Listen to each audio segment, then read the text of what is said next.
Amen, amen, amen. Amen, amen, amen, amen, amen. Et son Père acclamé pour la gloire et l'honneur de notre Dieu. Acclamons très très fort pour la gloire de notre Dieu. Que son nom soit loué à jamais. Il mérite la gloire. Il mérite la louange. Il est merveilleux. Amen. Amen. Que son Saint-Nom soit loué à jamais. Et que Dieu vous bénisse très richement d'être venu dans sa maison. Encore une fois, nous remercions notre pasteur pour l'occasion qu'il nous a encore donnée. Nous disons encore sincèrement que Dieu vous bénisse, papa. Et vous aussi, que le Seigneur vous bénisse. Sans plus tarder, nous allons nous tenir debout pour lire la parole de Dieu. Nous allons prendre Luc 24. Nous allons lire commencer à partir du 13e verset jusqu'au 19, vous allez vous asseoir et nous allons prendre encore 22 jusqu'à 34.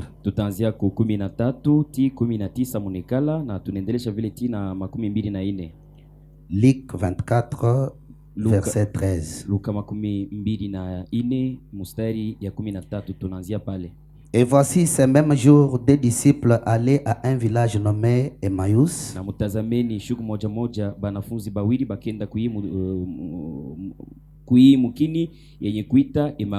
éloigné de Jérusalem de 60 stades.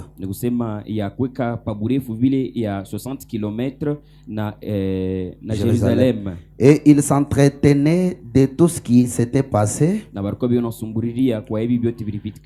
Pendant qu'ils parlaient et discutaient,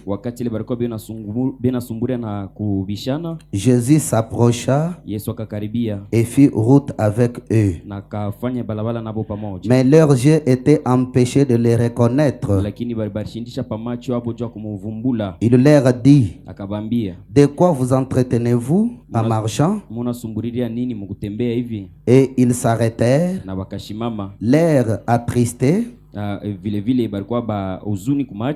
L'un des nommés Cléopas lui répondit: est-il le seul qui séjourna en Jérusalem, ne sachant pas ce qui est arrivé ces jours-ci?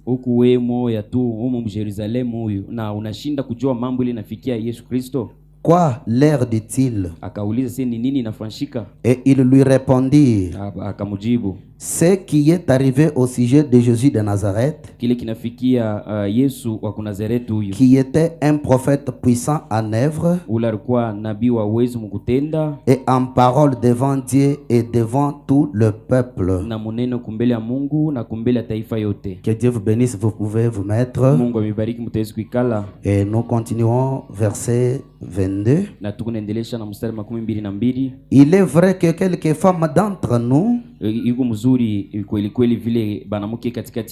nous ont fort étonnés, s'étant rendus de grand matin au sépulcre, n'ayant pas trouvé son corps. Elles sont venues dire que des anges leur sont apparus et ont annoncé qu'il est vivant. Quelques-uns de ceux qui étaient avec nous sont allés au sépulcre et ils ont trouvé les choses comme les femmes l'avaient dit.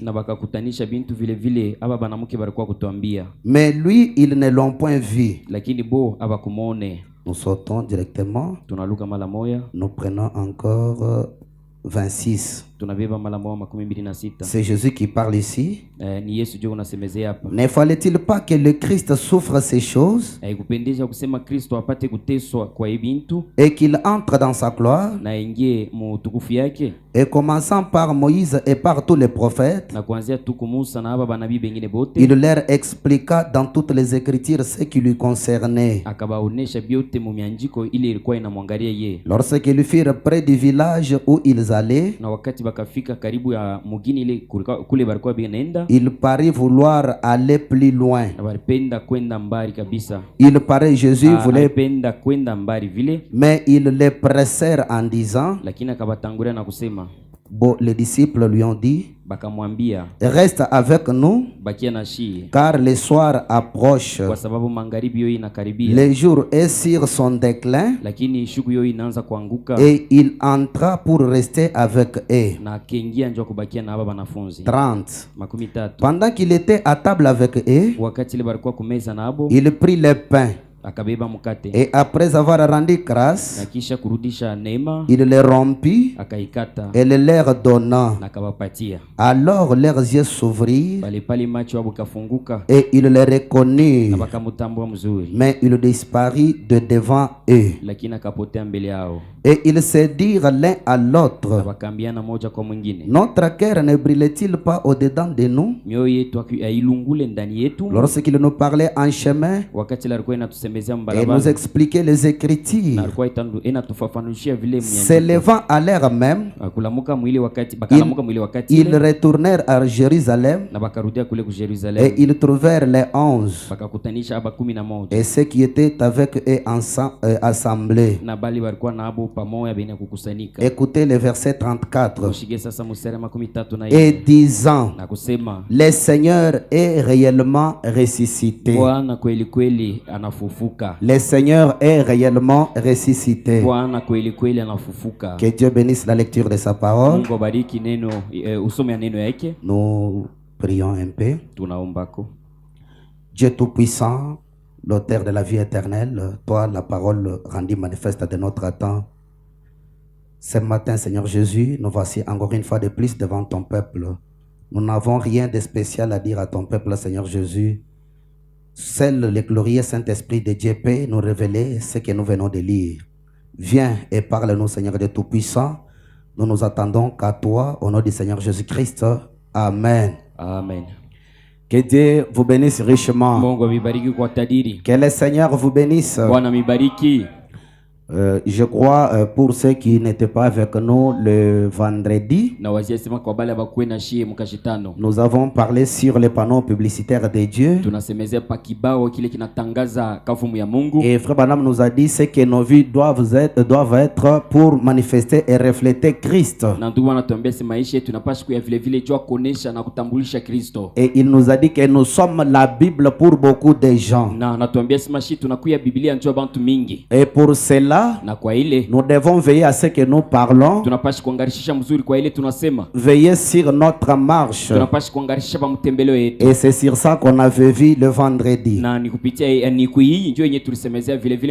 Maintenant, avec ces écrits que nous venons de lire, nous allons parler sur quand leurs yeux s'ouvrirent, ils les reconnurent.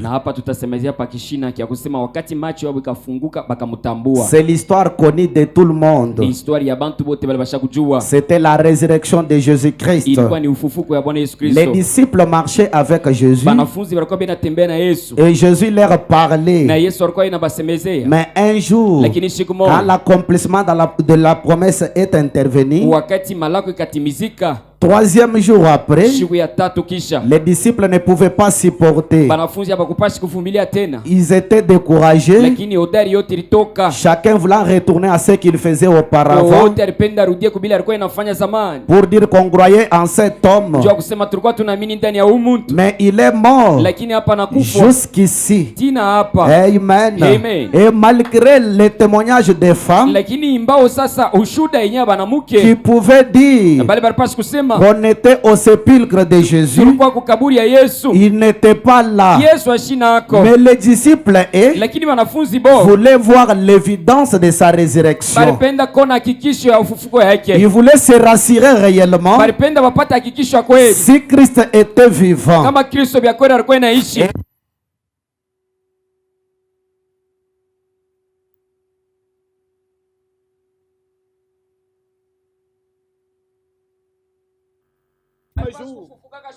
Mais le troisième jour là, c'était depuis le matin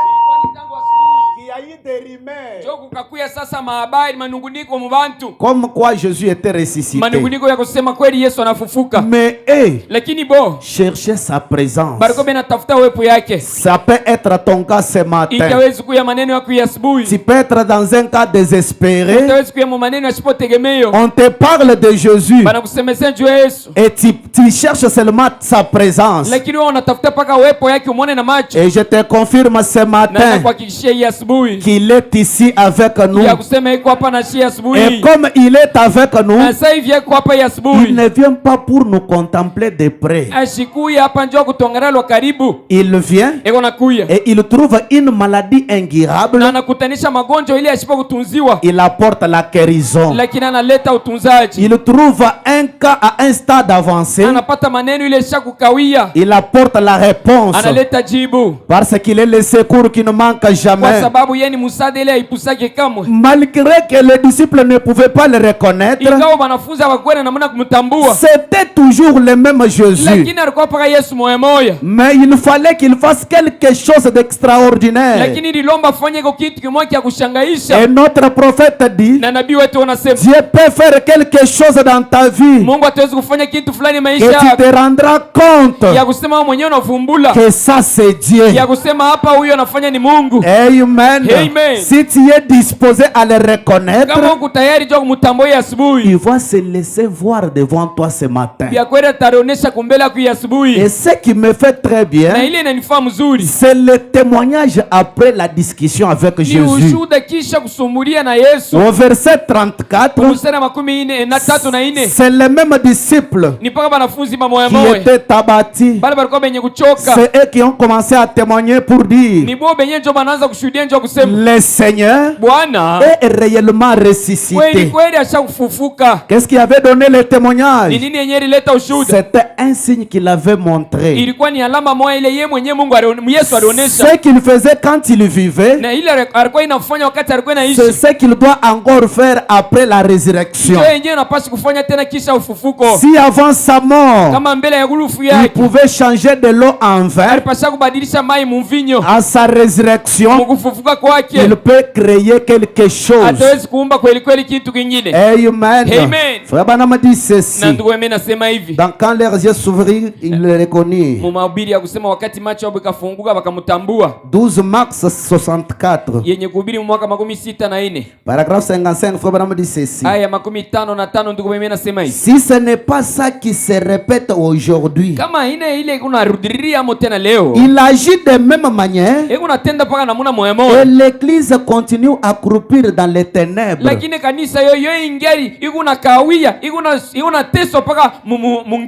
Il leur a révélé qui il est et ce qu'il est, mais elles disent toujours, eh bien, maintenant, je crois que mon église enseigne. Et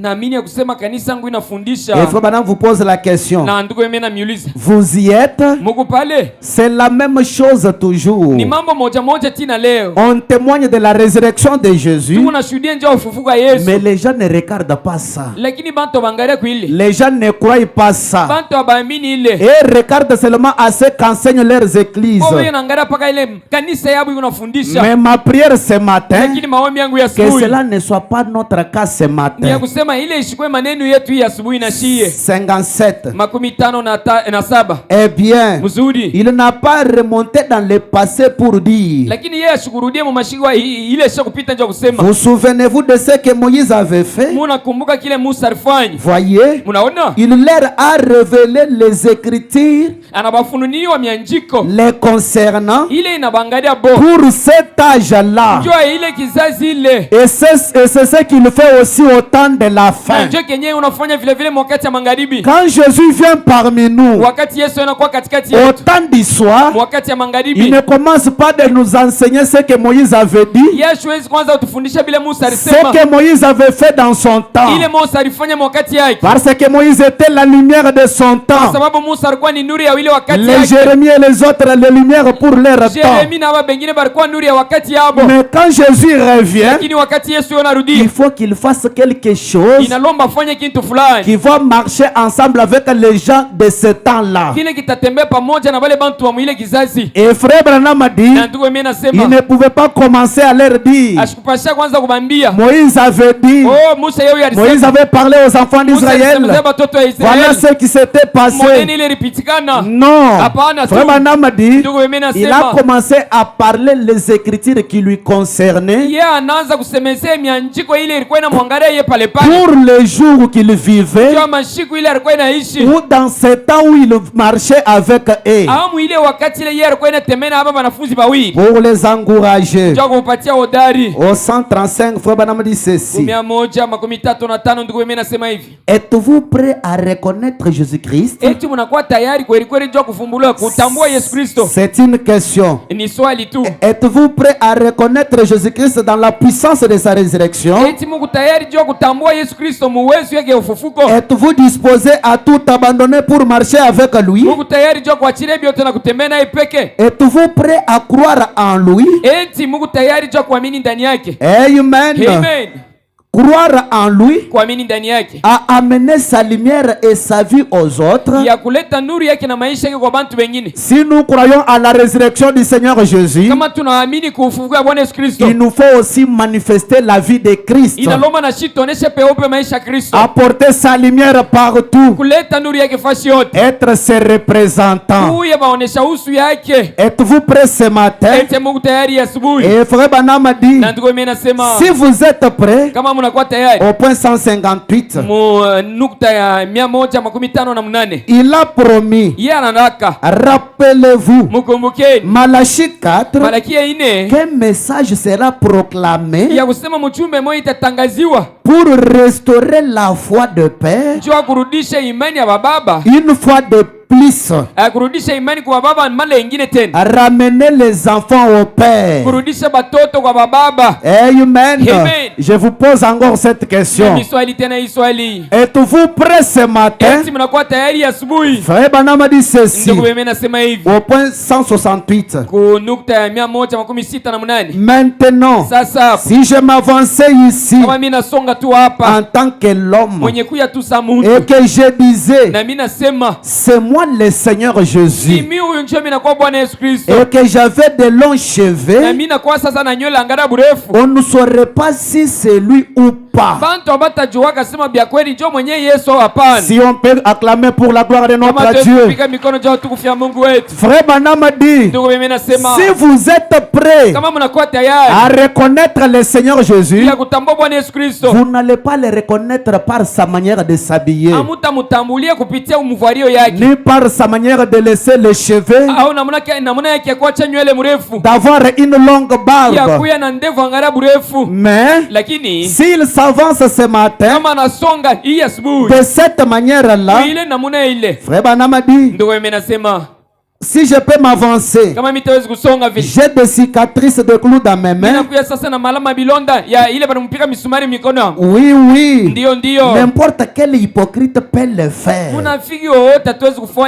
J'ai de l'huile, du sang et tout. Cela encore, ça n'a pas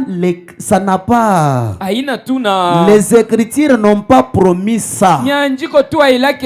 Nous aujourd'hui, les écritures ne nous ont pas promis de voir Jésus avec le marque des clous.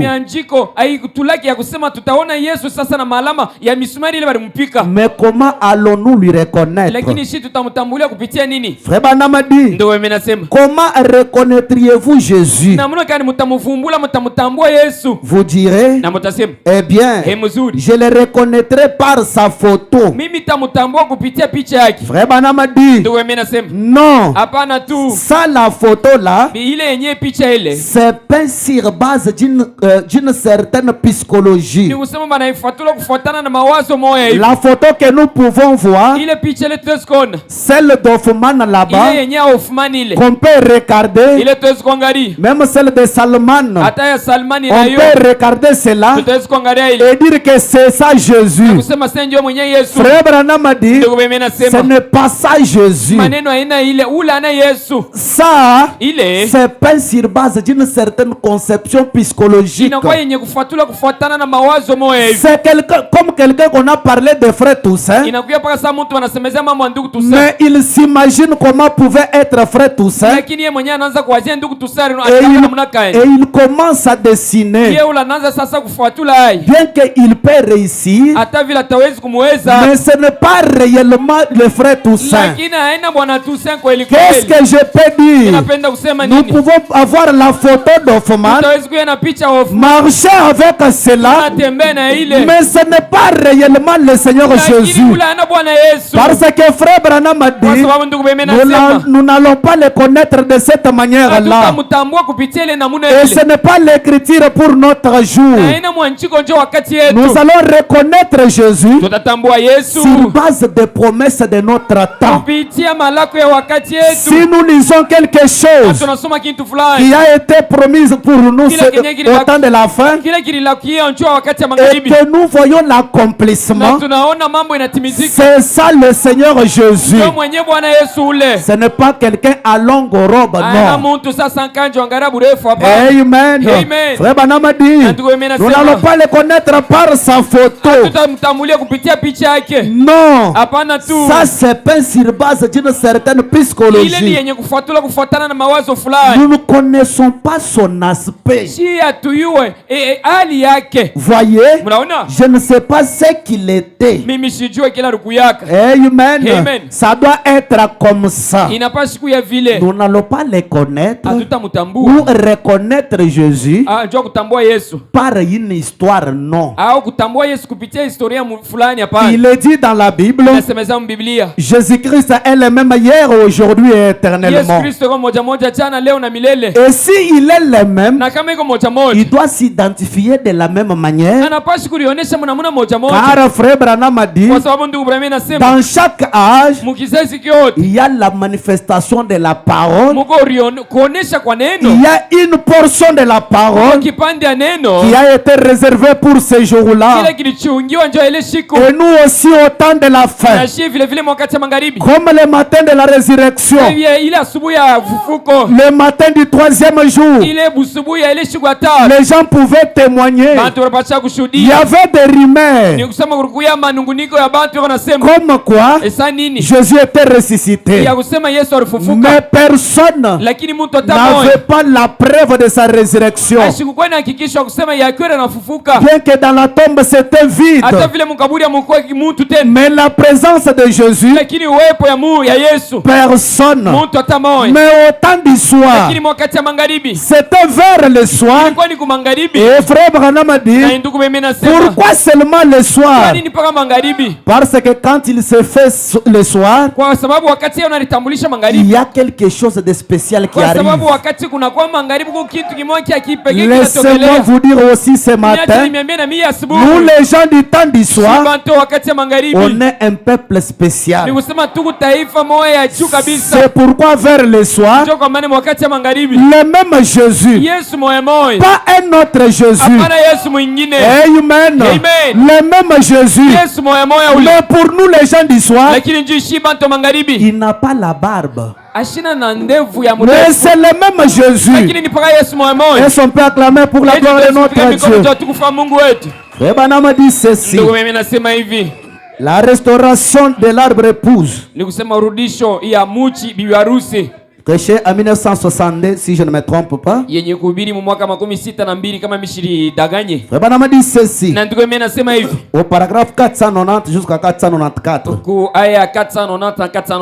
Maintenant remarquez, après 3 jours, le premier arbre a été rétabli comme au commencement, en ayant le même signe, le même prodige prodige.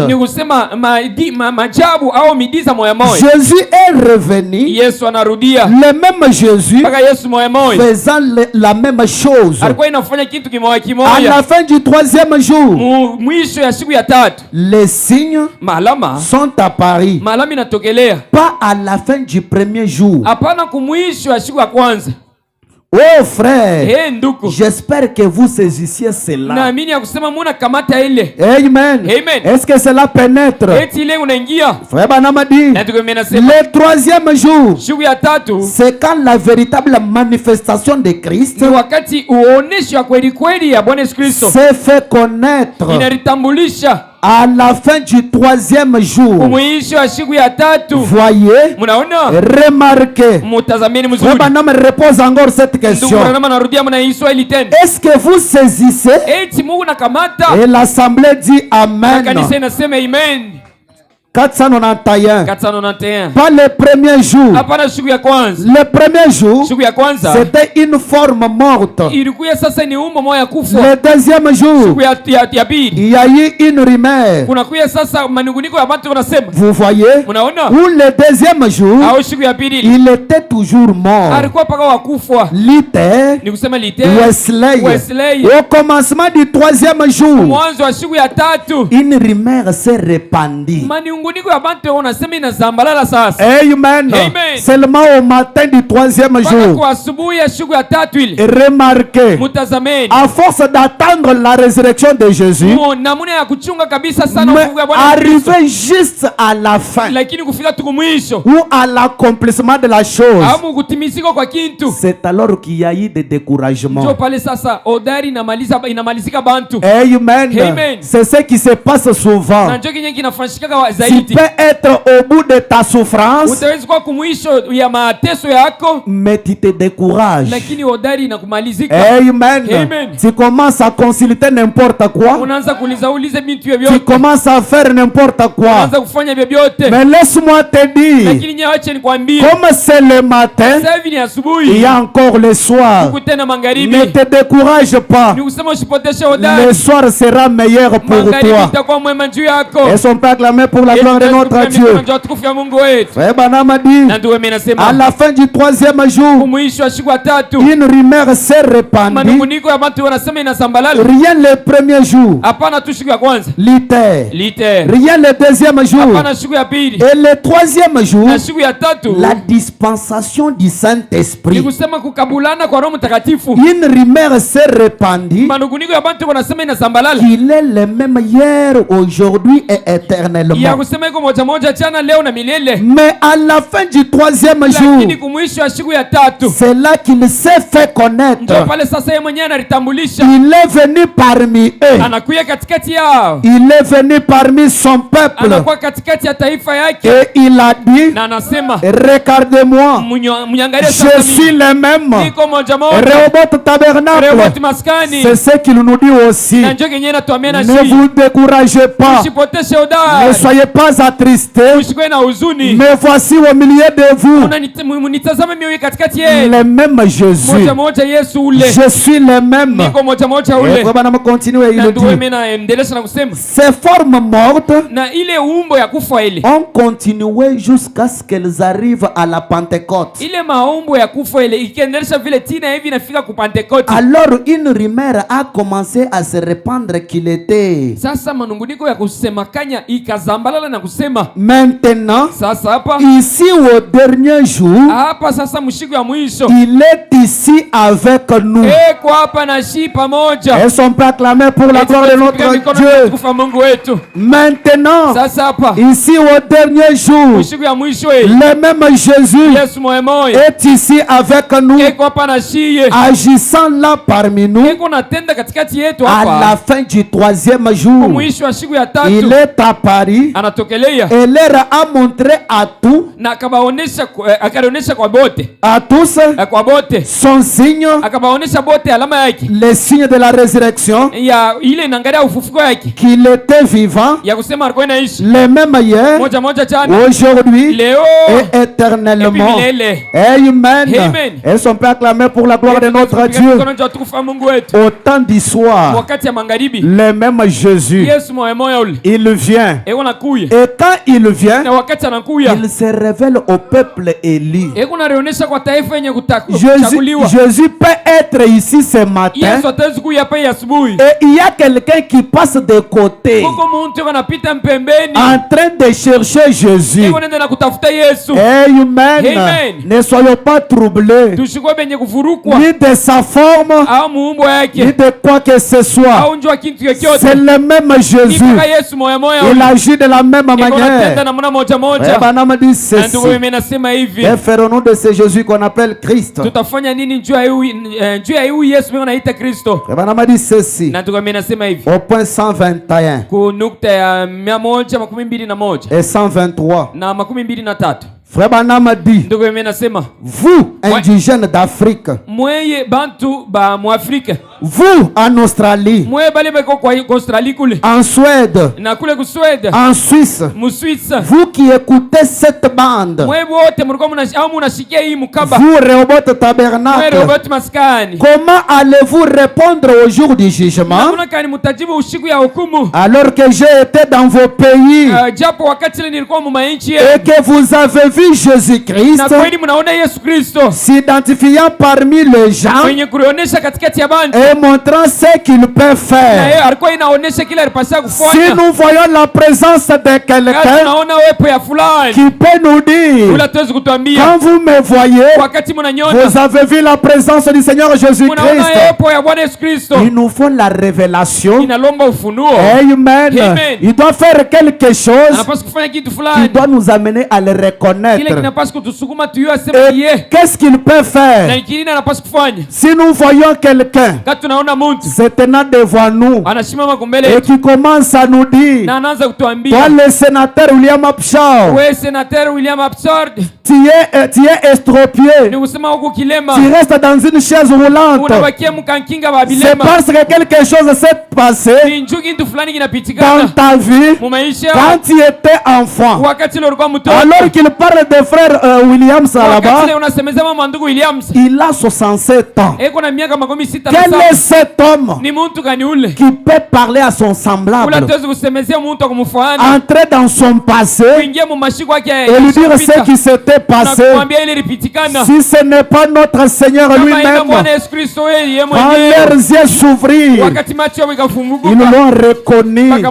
Ils ont vu le Seigneur Jésus-Christ marchant parmi nous. Nous n'avons pas reçu un homme, nous avons reçu le Seigneur Jésus-Christ lui-même. Et dès qu'il descend, ce n'est pas pour nous faire seulement danser. Il descend, il rencontre nos problèmes et il discerne nos pensées. Et il peut dire, je vous donne la vie éternelle. Un homme ne peut pas transmettre la vie éternelle. Mais quel est cet homme qui peut se tenir devant nous et nous dire, tes péchés te sont pardonnés? Amen. Un homme qui peut dire, je te donne la vie éternelle. Amen. Et si vous rejetez cela, frère Branham dit, qu'allez-vous répondre au jour du jugement alors que j'étais dans vos pays et que vous avez vu le Seigneur Jésus-Christ? Qu'allez-vous dire? Et frère Branham dit, alors que vous avez vu le Seigneur Jésus-Christ s'identifiant parmi les gens et montrant ce qu'il peut faire. Et à quelle sorte de Dieu courroucé devant, à quelle sorte de Dieu courroucé, donc un Dieu furieux, pensez-vous auront à faire ceux qui ont foulé aux pieds les fils de Dieu?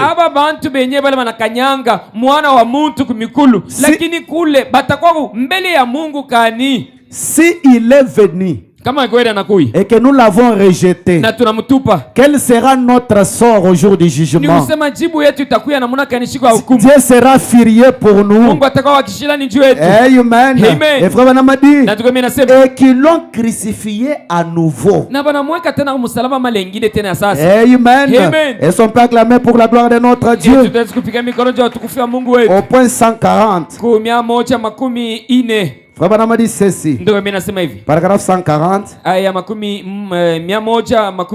Il dit, dans le monde entier, je pense que vous savez ce que je voulais dire ici. Partout. Pourquoi m'avez-vous rejeté? Amen. Je suis venu. Mais pourquoi m'avez-vous rejeté? C'est Frère Branham qui vous pose la question. Rejeter Frère Branham, ça peut être par notre manière de vivre. Qu'est-ce que Frère Branham nous a dit? Que nous dit la parole et comment nous vivons vis-à-vis de cela. Et Frère Branham dit, qu'allez-vous répondre au jour du jugement? Et son Père acclamé pour la gloire de notre Dieu.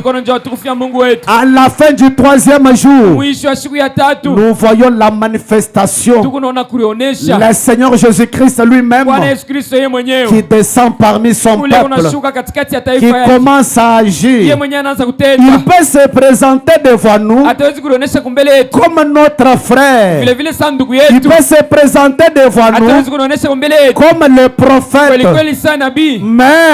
Mais il faut regarder réellement. Et il faut avoir la vision et la révélation de la personne qui est devant nous. S'il se représentait devant nous ce matin, allons-nous le reconnaître? Amen. Et dès qu'il est parmi son peuple, il ne veut pas que vous soyez découragés. Amen. Frère Branham dit, quand Jésus quitte dans une vie, c'est alors que les ennuis commencent. Mais quand lui rentre, il peut recréer l'espoir. Là où il n'y avait pas l'espoir, nous avons un secours qui ne manque jamais. Il est descendu, il est ressuscité parmi nous. Quand nous disons qu'il est ressuscité, ce n'est pas un slogan. Il est réellement ressuscité et il vit parmi son peuple. Amen. Mais nos yeux sont empêchés de le reconnaître. Mais ce matin, ma prière, que Dieu ouvre nos yeux afin que nous puissions le voir. Amen. Et son Père acclamé pour la gloire de notre Dieu. Allons d'abord dans la Bible. Nous allons prendre Hébreux chapitre 2, verset 11. La Bible dit ceci. Hébreux chapitre 2, verset 11. Car c'est lui qui sanctifie, et ceux qui sont sanctifiés sont tous ici d'un seul. C'est pourquoi il n'a pas honte de les appeler frères. Le Seigneur Jésus-Christ, notre Dieu, c'est lui qui sanctifie. Et ceux qui sont sanctifiés sont ici d'un seul. Comme nous venons d'un seul, c'est pourquoi notre Créateur n'a pas honte de nous appeler frères. Qu'est-ce que je veux dire? Notre Dieu est venu au temps de la fin et il peut nous appeler frères. Et son Père acclamé pour la gloire de notre Dieu. Et comme c'est lui qui sanctifie, c'est notre frère. S'il y avait quelqu'un ici qui vivait dans le péché, il y a notre frère qui nous sanctifie. Soyez sanctifiés ce matin, parce que c'est lui qui sanctifie. Il est notre frère et il est venu au temps du soir. Il est présent avec nous. Il n'a pas honte de nous appeler frères. Soyez sanctifiés. S'il y avait quelqu'un qui était retenu par n'importe quel esprit, qui buvait d'alcool, qui fumait, soyez sanctifiés par la présence du Dieu Tout-Puissant, parce qu'il est revenu et il est là pour nous sanctifier et il nous appelle frères et sont proclamés pour la gloire de notre Dieu. Et frère Branham dit ceci dans un son confus: c'est lui qui sanctifie nous appelle frères. Un son confus. Le 29 avril 61, paragraphe 87, frère Branham dit ceci. Frère Branham dit ceci: j'aimerais que vous croyiez frère. Ceci est le Christ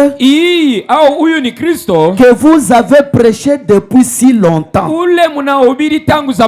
Amen. C'est lui qui est venu, qui nous appelle frère là-bas. C'est le Christ que vous avez prêché depuis si longtemps. Frère Branham dit: ceci est la chose pour laquelle vous avez pris position. Vous les hommes, s'il y a un quelconque mérite à attribuer, c'est à vous tous. Vous étiez ici de pentecôtistes, en train de prêcher au coin de la rue, avec des tambourins et des cuidars, alors qu'on se moquait de vous, qu'on vous ridiculisait.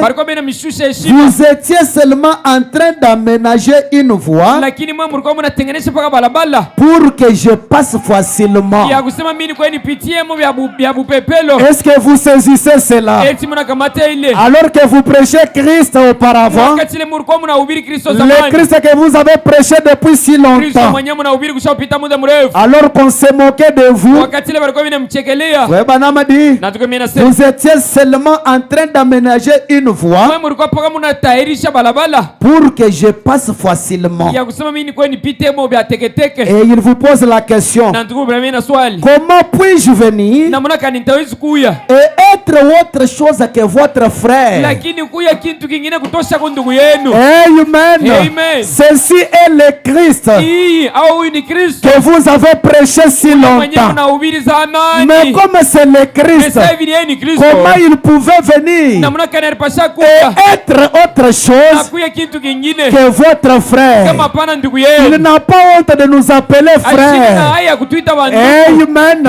Mais néanmoins, il est notre Seigneur. Il est le Jésus-Christ que les pentecôtistes prêchaient auparavant. Amen. En train de prophétiser, en train de dire: Jésus qui est mort ici, un jour il va ressusciter et il reviendra parmi son peuple. Mais quand la promesse est accomplie,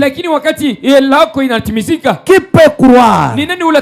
Elles sont proclamées pour la gloire de notre Dieu. Alors qu'il y a l'accomplissement de la promesse, alors que Christ marche parmi son peuple, qui peut croire? Amen. Et frère Branham dit: comment je peux venir et être autre chose que votre frère? Vous avez prophétisé que ces choses arriveraient. Beaucoup parmi vous, vous avez entendu parler de cela dans vos réunions. Et je suis ici juste pour accomplir ce que vous avez dit, que la parole de Dieu dit. Voyez-vous que dit la parole que le créateur de la jeunesse il va visiter son peuple au temps du soir. Et c'est ce qui est arrivé. Et comment cela pouvait arriver et être autre chose que notre frère. Amen. Et frère Branham dit maintenant quelqu'un contemple Dieu. Amen. Est-ce qu'on peut acclamer pour la gloire de notre Dieu? Est-ce qu'il y a quelqu'un qui contemple Dieu ce matin? S'il y a quelqu'un qui contemple Dieu ce matin, que son péché lui soit pardonné. S'il y a quelqu'un ici qui contemple Dieu, on ne contemple Dieu juste comme une photo, non. Quand on est ici en train de contempler Dieu, ce Dieu-là est capable de nous donner nos solutions. Et s'il est le même et qu'il est parmi nous ce matin, qu'il accorde nos solutions, qu'il guérisse nos maladies, qu'il nous donne le Saint-Esprit, parce qu'il a dit dans sa parole, je vous donne d'être baptisé du Saint-Esprit. Soyez baptisés du Saint-Esprit comme celui qui nous sanctifie. Il est devenu notre frère. Soyez saints ce matin. Vivez une vie sainte, parce que nous sommes un peuple spécial, vivant pour un Dieu spécial, ayant les signes et les produits du Dieu vivant. Soyons toujours vainqueurs. Que notre lumière éclaire partout, même dans nos activités. Que chacun contemple Dieu, même dans nos maisons. Que chacun contemple Dieu, même dans ce qui ne marche pas. Que chacun contemple Dieu. Écoutez, s'il y avait quelque chose, si tu traversais un moment où les hommes ne pouvaient pas faire quelque chose pour toi, je te montre quelqu'un ce matin, le spécialiste dans des choses que les hommes ne peuvent pas faire. Comme il est spécial, il est ici. Il n'est pas le Dieu de l'histoire. Si un jour, alors qu'il était dans une maison avec une croyante, la sœur Ati White, il pouvait lui dire, Ati White, comme tu as crié, demande ce que tu veux. Il est le même aujourd'hui. Il te demande aussi. Il te dit, demande ce que tu veux. Peu importe la difficulté, ne te décourage pas. On est au temps du soir, là où Dieu se manifeste parmi son peuple. Et frère Branham a dit, c'est le même Saint-Esprit ici qui était lié par le fleuve dénominationnel, a été délié par le message du 7e ange. Si le message du 7e ange a délié le Saint-Esprit, ma prière ce matin, qu'il délie ce qui était lié dans ta vie. S'il reste le même, qu'il guérisse ta maladie incurable là. Un jour, il y a une sœur qui se mourait déjà. Il était devant un docteur, le docteur Théodore Parvedis. Et le docteur Théodore avait examiné la sœur et avait dit, il lui reste seulement 24 heures à vivre. Et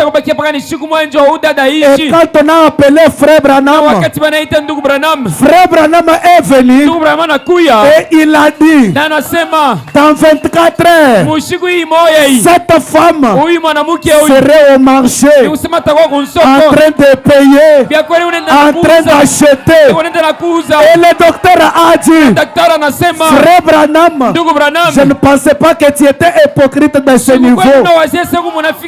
Pourquoi tu peux donner cet espoir à cette femme? Selon la connaissance de la science, c'est déjà terminé pour cette femme. Amen. Selon la connaissance de la médecine, c'était déjà terminé. Mais quand le docteur Théodore a douté de la parole, maintenant ce n'est pas 24 heures. Nous redescendons encore. Amen. Et frère Branham a dit, si après un temps, cette femme ne se relève pas, tu vas écrire un écriteau, William Branham, un faux prophète, et tu vas afficher ici. Et tu entreras dans ta Bible en train de rouler, en train de me tirer dans toute cette ville avec cette mention comme quoi frère Branham, un faux prophète. Et si ce n'est pas le cas, moi je vais le faire pour toi. Et frère Branham a dit, le docteur a dit, observons en l'or. Et frère Branham a dit, 24 heures après, alors que j'étais dans un supermarché, j'ai vu une femme. Amen. Cette femme qui ne pouvait pas marcher, dont la science avait déjà éclairé morte. Mais quand Christ est venu, quand Dieu est venu, quand on contemple Dieu, Amen, il doit y avoir quelque chose d'extraordinaire. Il y a le surnaturel qui se passe dans la présence de Dieu. Et le docteur Théodore a dit, à partir d'aujourd'hui, frère Branham, je crois la parole. Et il a dit, à partir d'aujourd'hui, je ne suis plus encore un médecin. Pourquoi? Comme la parole a montré que la science peut faillir, mais la parole ne peut pas faillir, j'abandonne tout. Frère Branham a dit, un jour, il y avait un docteur qu'on appelle docteur Dili. Ce docteur ici, il avait une clinique. Il était un spécialiste. Mais lui aussi avait une maladie incurable. Il avait consulté ses collaborateurs, ses collègues docteurs. Pas de solution.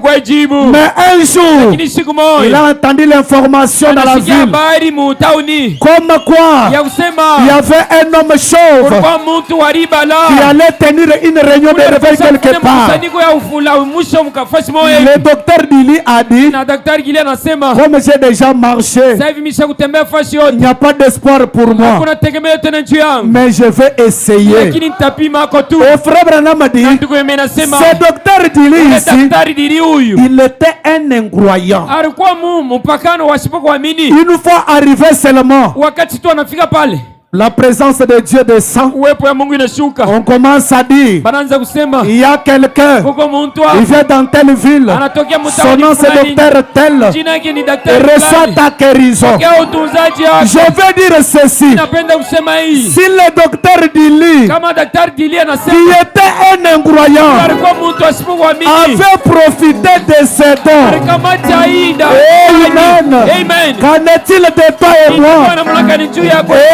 Amen. Alors que l'ange avait dit, si tu es sincère et que tu amènes les gens à te croire, si Dieu ne pouvait pas nous bénir à cause de nos vies, qu'il regarde même les sacrifices. Amen. S'il ne peut pas agir parce qu'on est imparfait, mais il nous a dit, celui qui nous sanctifie, c'est ma matin, il est notre frère. Comme nous croyons, nous tenons sur la base de la parole. Ce matin, que rien ne résiste devant nous. Amen. Alors qu'on est pendant la construction, cherchant l'argent et nos affaires bloquées, les choses ne marchent pas. Nous témoignons de frère Dili qui n'était pas un croyant et qu'il y a des croyants ici ce matin. S'il y a un croyant ce matin, frère Banama dit ceci. L'église s'en ira-t-elle avant la tribulation? Frère Banama dit ceci. C'est prêché le 9-3-58. Au point 194 dans version Android na nukta ya 164 kwa bale beko na masimu 140 dans le papier makartasi 110. Frère Banama dit ceci. Bonjour messieurs. Banduku chambwenu. C'est notre première rencontre je pense. Njamo nduku ni kukutana kwangu kwa kwanza na wewe. Amen. Amen. Écoutez attentivement. Mshikiane na usikilivu yote. Bonjour messieurs. Jambo nduku. C'est notre première rencontre je pense. Bwana ni kukutana kwangu na wewe kwa kwanza. Frère Branham nous salue ce matin. Amen. Amen. Bonjour monsieur. Je pense que c'est notre première rencontre. Croyez-vous que le Seigneur notre Dieu est ici présent? Amen. Croyez-vous que le Seigneur notre Dieu est ici présent? Amen. Pour accomplir et vous donner ce que vous avez, ce que vous désirez. Écoutez la réponse de l'homme. L'homme dit oui, je sais qu'il est présent et je le vois. Amen. Si nous avons vu frère Branham, nous voyons le Seigneur Jésus-Christ. Amen. L'homme dit je crois qu'il est ici présent. Pas je le crois, je sais qu'il est ici.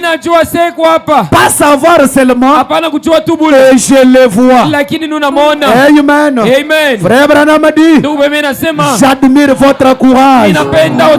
Oui, Robot Tabernacle, comme vous avez cru que le Dieu du ciel s'est fait chair au temps de la fin. Frère Branham admire votre courage. Amen.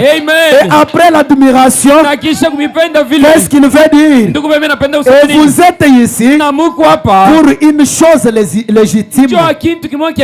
C'est vrai. C'est vrai. Vous voulez vous débarrasser de la boisson et de la cigarette. C'est ça. Bien. Maintenant, cela vous a quitté. Moi je peux dire, comme tu sais que Dieu est ici et que tu le vois et que tu as apporté la maladie, frère Branham dit cela t'a quitté ce matin. Amen. Et sont pas acclamés pour la gloire de notre Dieu. Frère Branham dit cela t'a quitté. Que la pauvreté parte ce matin. Amen. Que la misère parte ce matin. C'est dans votre foyer les choses ne marchent pas. Que cela cède la place parce que tu as vu notre Dieu ce matin. Comme tu l'as vu, reçois ta délivrance. Comme tu l'as vu, reçois ta question. Amen. Frère Branham dit va en paix, glorifie votre Dieu et vous aurez la bonne santé. Et s'il y avait quelqu'un qui réclamait la bonne santé, recevez la bonne santé au nom du Seigneur Jésus. Amen. Recevez la stabilité dans votre mariage. Et s'il y avait quelque chose qui ballottait, s'il y avait des vents, s'il y avait des tempêtes, un jour, notre Seigneur était dans une barque. Amen. Au moment de découragement, il s'est levé. Il a prononcé un mot seulement. Et la chose a changé. Et ce matin, le même Jésus, pas un autre Jésus, mais le même Jésus, il te dit, va. Ton problème t'a quitté. Va et tu as la solution. Et pour ce matin, que Dieu vous bénisse richement. On peut se tenir debout alors que j'invite notre pasteur.